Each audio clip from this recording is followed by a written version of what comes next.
Hi all, welcome back. ഇന്നത്തെ recipe ഒരു special ചെമ്മീൻ റോസ്റ്റാണ്.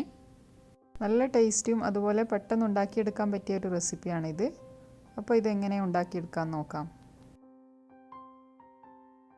ഒരു ചട്ടി വെച്ച് ചൂടായാൽ അതിലേക്ക് കുറച്ച് വെളിച്ചെണ്ണ ഒഴിച്ചു കൊടുക്കാം. വെളിച്ചെണ്ണ ചൂടായി വന്നാൽ അതിലേക്ക് കടുക് ഇട്ട് കൊടുക്കാം. പിന്നെ കുറച്ച് ഉലുവ ചേർത്ത് കൊടുക്കുന്നുണ്ട്. ഇനി അതിലേക്ക് കുറച്ച് ഇഞ്ചി വെളുത്തുള്ളി കട്ട് ചെയ്തത് ചേർത്ത് കൊടുക്കാം, 1 ടീസ്പൂൺ. അതൊന്ന് വഴന്നു വന്നാൽ അതിലേക്ക് കുറച്ച് ചെറിയ ഉള്ളി ചേർത്ത് കൊടുക്കാം. ഇത് നന്നായി ഒന്ന് വഴറ്റിയെടുക്കാം. ഇനി ഇതിലേക്ക് ഒരു ചെറിയ സവാള ചേർത്ത് കൊടുത്തിട്ടുണ്ട്. കുറച്ച് കറിവേപ്പില കൂടി ചേർത്ത് നല്ല പോലെ ഇതൊന്ന് വഴറ്റിയെടുക്കാം.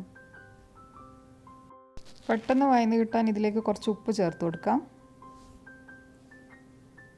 ഇനി ഇതിലേക്ക് 1/2 ടീസ്പൂൺ മഞ്ഞൾപ്പൊടി, 1 ടീസ്പൂൺ മുളക് പൊടി, കാശ്മീരി മുളക് പൊടിയാണ് ചേർത്തത്, 1 ടീസ്പൂൺ കുരുമുളക് പൊടി എന്നിവ ചേർത്ത് നല്ലപോലെ ഇതൊന്ന് വഴറ്റി കൊടുക്കാം. ഇനി ഇതിലേക്ക് കഴുകി വൃത്തിയാക്കി വെച്ച 1/2 കിലോ ചെമ്മീൻ ചേർത്ത് കൊടുക്കാം. 1 ടീസ്പൂൺ നാരങ്ങാ നീരും കൂടി ചേർത്ത് ഇത് നല്ലപോലെ ഇതൊന്ന് യോജിപ്പിച്ചെടുക്കാം. നന്നായി മിക്സ് ചെയ്തതിന് ശേഷം ഇത് അടച്ചു വെച്ച് വേവിച്ചെടുക്കാം. ഇതിപ്പോൾ ഇവിടെ കുക്കായി വന്നിട്ടുണ്ട്. ഇനി ഇതിലേക്ക് 1/2 കപ്പ് കട്ടിയുള്ള തേങ്ങാപ്പാൽ ചേർത്ത് നല്ലപോലെ ഇതൊന്ന് മിക്സ് ചെയ്ത് കൊടുക്കാം.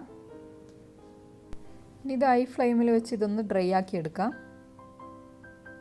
നല്ല ടേസ്റ്റി ആയിട്ടുള്ളൊരു ചെമ്മീൻ റോസ്റ്റാണിത്.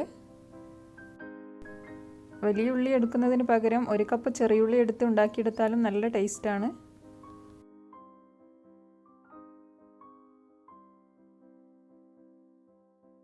ഇനി ഇതിലേക്ക് ഒരു പകുതി തക്കാളിയും 2-3 പച്ചമുളക് കട്ട് ചെയ്തതും ചേർത്ത് കൊടുക്കുന്നുണ്ട്. അതുകൂടി ചേർത്ത് നല്ലപോലെ ഇതൊന്ന് മിക്സ് ചെയ്തെടുക്കാം. ചെമ്മീൻ റോസ്റ്റ് ഇവിടെ റെഡി ആയിട്ടുണ്ട്. ഇനി കുറച്ച് കറിവേപ്പില കൂടി ചേർത്ത് തീ ഓഫ് ചെയ്യാം. ചോറിൻ്റെ കൂടെയും ചപ്പാത്തീൻ്റെ കൂടെയൊക്കെ സൈഡ് ഡിഷായിട്ട് കഴിക്കാൻ പറ്റിയ നല്ലൊരു റോസ്റ്റാണിത്. അപ്പോൾ ഇങ്ങനെ ഉണ്ടാക്കാത്തവരുണ്ടെങ്കിൽ എന്തായാലും ഒന്ന് ട്രൈ ചെയ്ത് നോക്കി നിങ്ങളെ ഫീഡ്ബാക്കൊക്കെ അറിയിക്കുക. വീഡിയോ ഇഷ്ടമായാൽ ലൈക്ക് ചെയ്യാനും കമൻറ്റ് ചെയ്യാനും ഷെയർ ചെയ്യാനും മറക്കരുത്. സബ്സ്ക്രൈബ് ചെയ്യാതെ കാണുന്നവരുണ്ടെങ്കിൽ ഒന്ന് സബ്സ്ക്രൈബ് ചെയ്ത് സപ്പോർട്ട് ചെയ്യുക.